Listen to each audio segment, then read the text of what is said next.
Olá pessoal, tudo bom? Eu sou a professora Carla Dendaski e hoje nós vamos falar sobre Jesus Cristo. Será que ele realmente existiu? Como você sabe também, eu sou editora da revista científica multidisciplinar Núcleo do Conhecimento.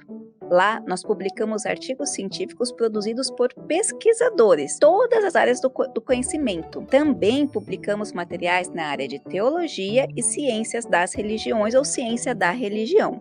Existe aí uma grande diferença. Mesmo você sendo mestre, doutor na área de teologia, a teologia sempre vai trabalhar com dogmas e ideologia, ao contrário da ciência da religião, que vai trabalhar com fatos e utilizar todos os aspectos da ciência da religião ou da religião em si para investigação, que é o que nós fazemos aqui nesse canal. Muitas pessoas perguntam sobre a existência ou não do Jesus Cristo nos artigos científicos. Lá nós temos um espaço aonde as pessoas, de uma forma geral, e também outros pesquisadores, podem conversar com os autores. E os pesquisadores sempre são indagados dessa existência ou não de Jesus Cristo. Então nós vamos falar um pouquinho sobre isso e até da onde que vem tanta confusão. Vamos pensar um pouquinho no Jesus Cristo, né? Por que essa irrelevância do Jesus Cristo? Jesus Cristo, ele fundamenta a fé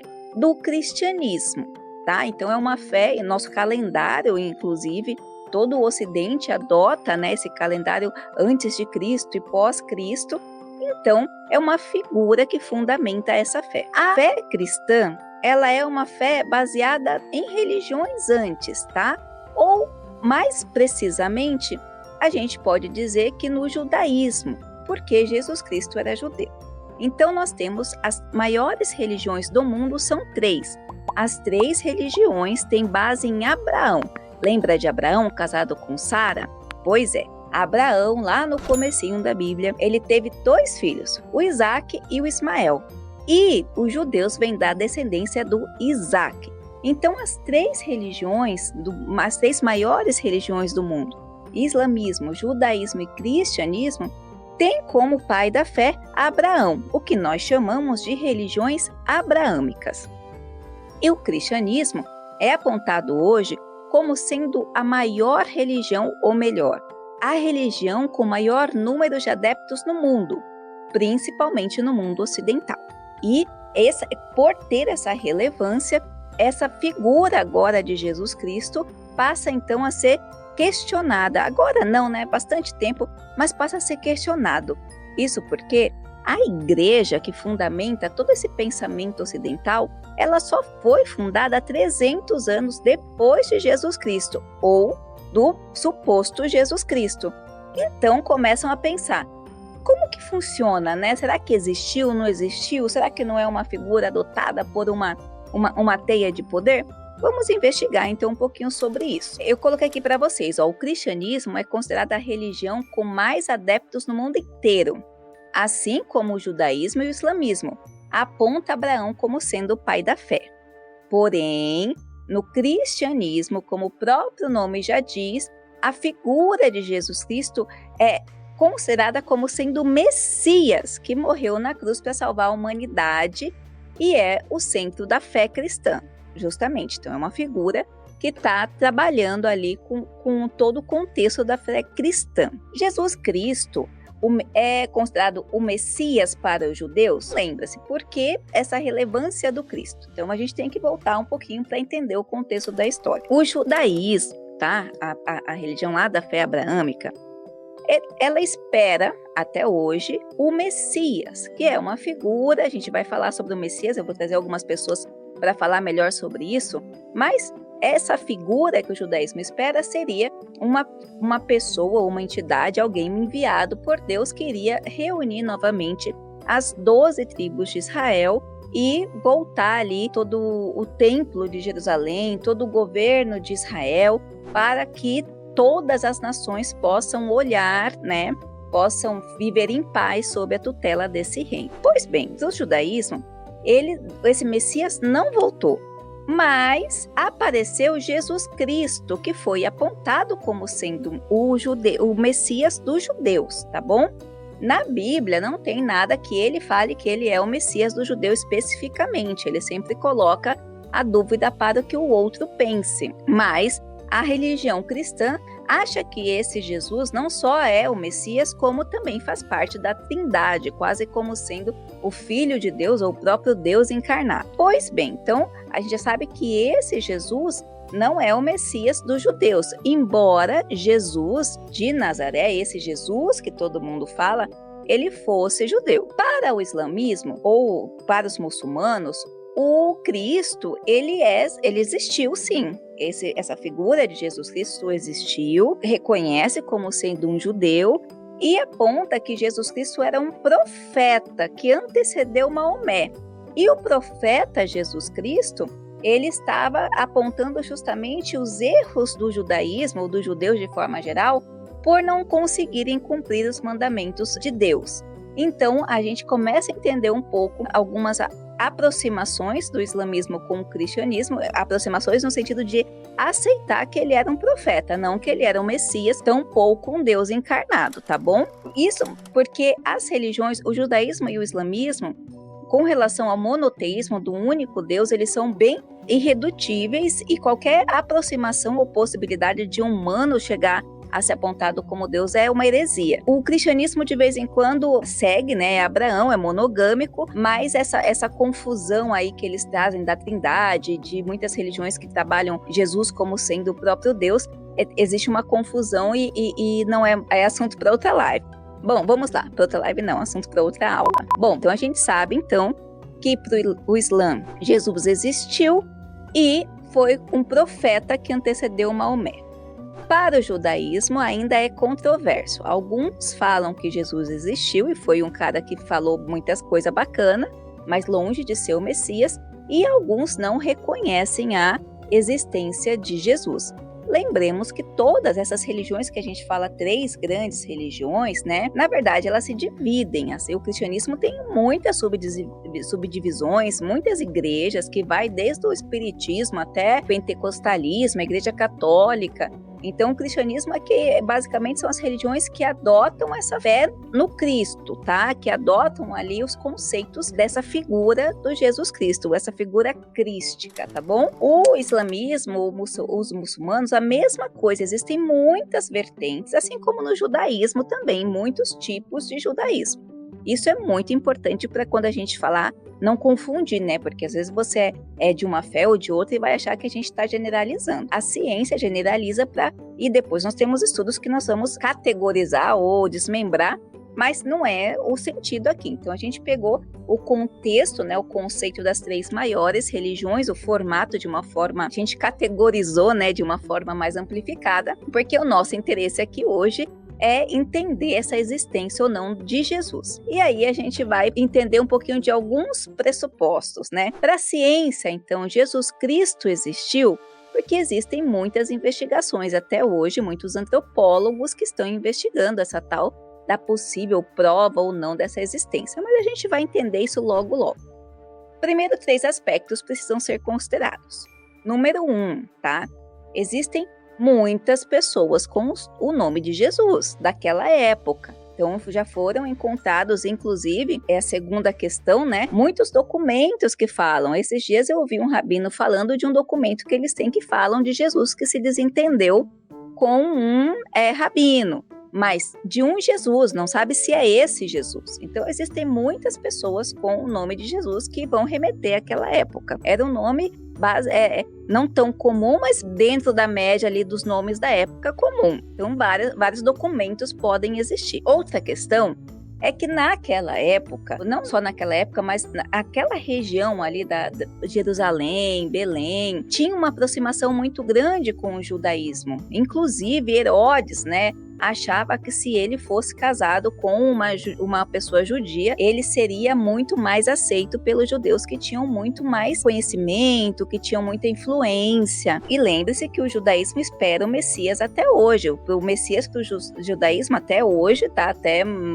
abril de 2023 não voltou, não chegou, não veio. Então, naquela época, especialmente com o Império Romano já começando em crise, muitas guerras acontecendo, eles esperavam ansiosamente os judeus e naquela época, muito próximo, muitos messias começaram a aparecer. Talvez até não é nem Messias, né? Pessoas que se diziam Messias e que foram mortos de muitas outras formas, mas que não conseguiram o engajamento de Jesus. Então, muitas pessoas, quando vão procurar e não conseguem entender o contexto, começam a questionar: será que Jesus Cristo existiu? Mas é porque não conseguem pensar nesses pressupostos fundamentais de contexto, tá? Essa questão de contextual. Então, sim, várias pessoas com o nome de Jesus Cristo, onde a gente vai ver muitos documentos aparecendo em contextos diferentes, como eu disse agora, do judaísmo.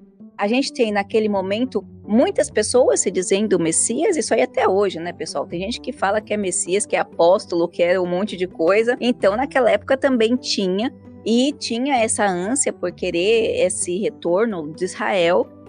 Então, você vai encontrar muitas histórias de Messias. E esse Jesus Cristo, que é a pessoa central, né, que fundamenta a fé cristã, os acadêmicos, ou nós, ou as pessoas que estudam, vão chamar de Jesus histórico, tá bom?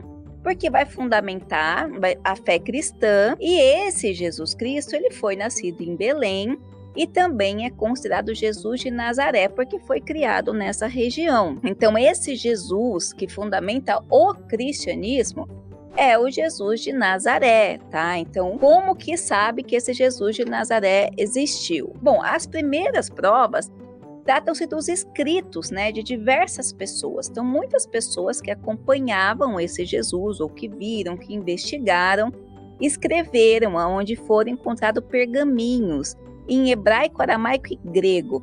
Na verdade, muito aramaico e grego, tá? O hebraico ele fica mais para o Velho Testamento, mas como a gente tem ali naquela região o Império Romano, já conquistando tudo, a forte influência da língua grega, né, da época de Alexandre o Grande, lá muito tempo depois. Então a gente vai ter o aramaico e o grego muito mais presente do que o hebraico que ficou lá no Antigo Testamento. Então muitos escritos foram encontrados desse período, tá bom? E muitas pessoas que escreveram sobre esse Jesus com visões diferentes e com olhares e histórias próximas, tá? Então nós temos principalmente os 4 evangelhos que foram considerados pela igreja, tá? Então esses 4 evangelhos vão contar a história desse nascimento, vão falar de Maria, de como ele começou seu ministério até sua morte. Então, basicamente, o que nós temos na Bíblia, de maneira geral, a gente vai falar que tem muito mais coisa, mas esses 4 livros escolhidos pela Igreja Católica, mais de 300 anos depois, para compor o Novo Testamento, são desses 4 evangelhos, que está lá na Bíblia, e aí vai contar a história de cada um. Inclusive a conversão de Lucas, que vai ser apontada depois, que era um médico que vem para investigar esses milagres que Jesus faz, porque ele quer entender que tipo de ciência esse Jesus usa e acaba se convertendo.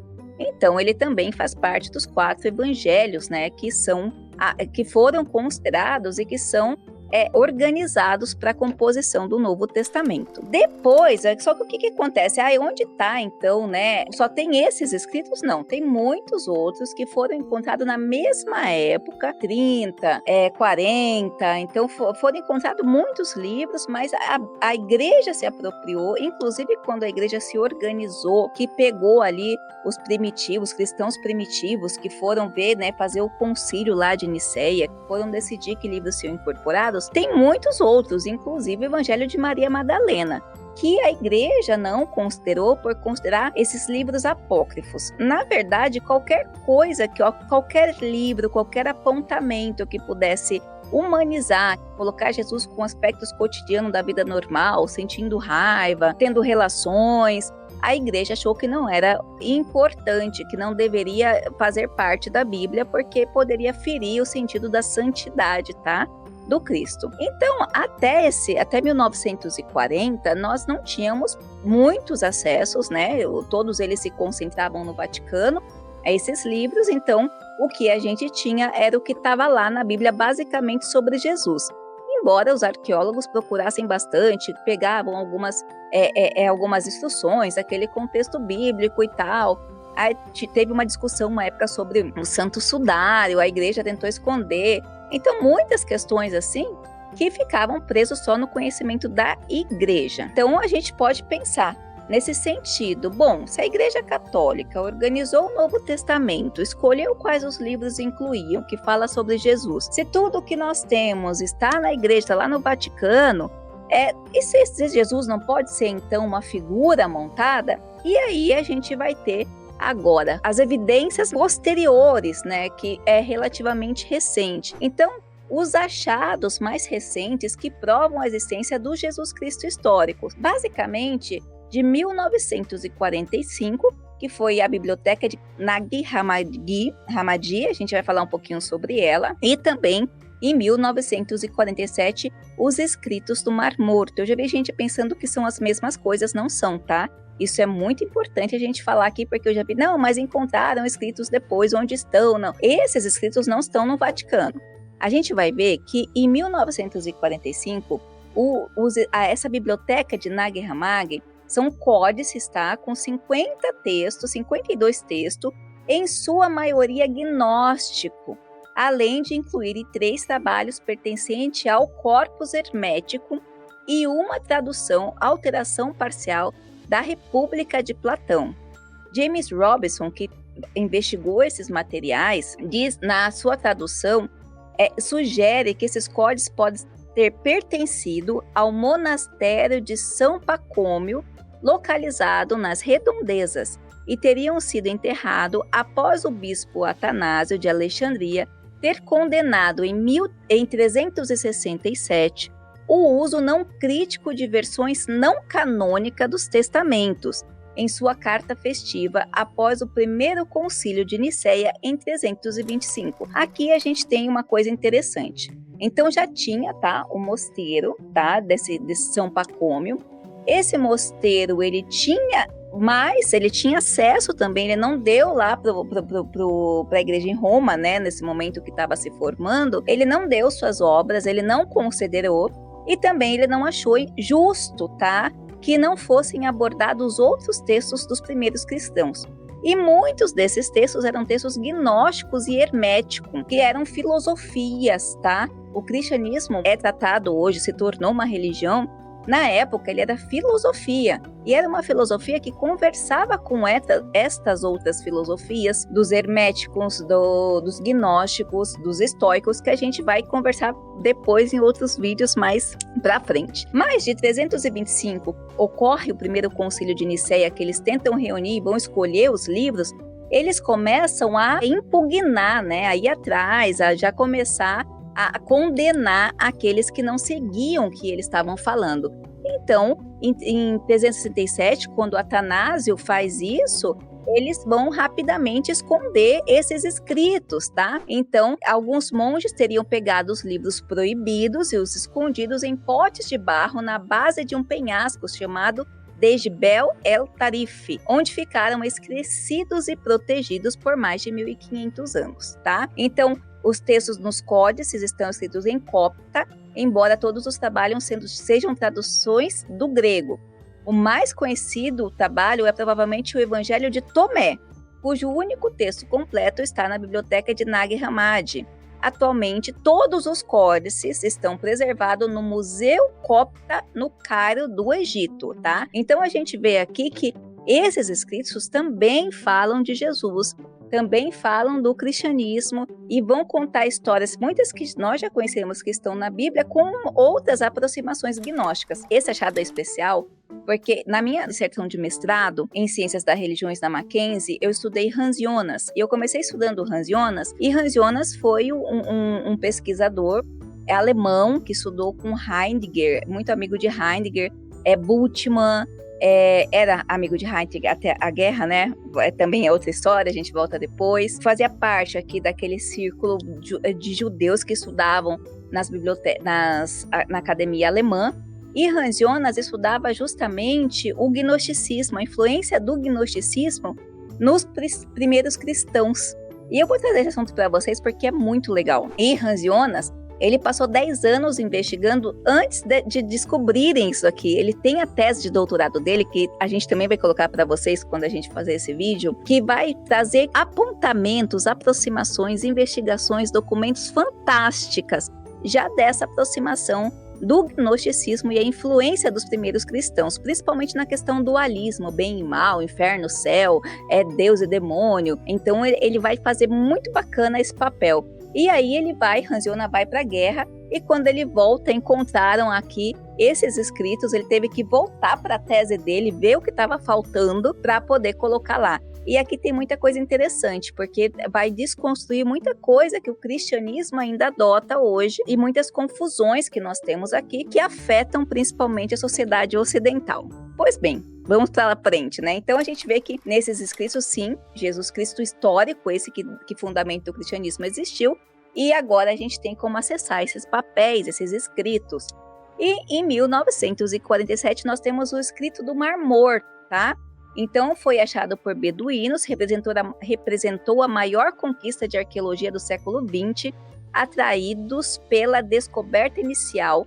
Pesquisadores vasculharam a área localizada e ainda vasculham, tá, pessoal? Eu peguei artigo esse ano que traz mais novidades sobre essa parte aí do Mar Morto. Esses escritos, tá, foram até de 1947 a 1956, a sua grande maioria. Trouxeram à luz 930 manuscritos que estavam guardados em 11 cavernas de Qumran. Desse total, 210 reproduzem livros da Bíblia hebraica, que os cristãos chamam de Antigo Testamento, principalmente Salmos, com 36 cópias, Deuteronômio, com 32 e Gênesis, com 23. Entre os manuscritos não bíblicos estavam o Manual de Disciplina ou Regra da Comunidade, que descreve as práticas e rituais da seita que produziu os manuscritos, os hinos de ações de graça e o Documento de Damasco, outro texto que retrata o cotidiano da seita. Escritos, em sua maior parte em hebraico, mas também em aramaico e grego. Os documentos foram datados entre 250 a.C. e 68 d.C. Atualmente, os manuscritos encontrados em Qumran estão guardados no Santuário do Livro, uma ala do Museu de Israel em Jerusalém. Boa parte deles foi publicada entre 1955 e 2009 pela Oxford University Press, na série Discoveries in the Judean Desert.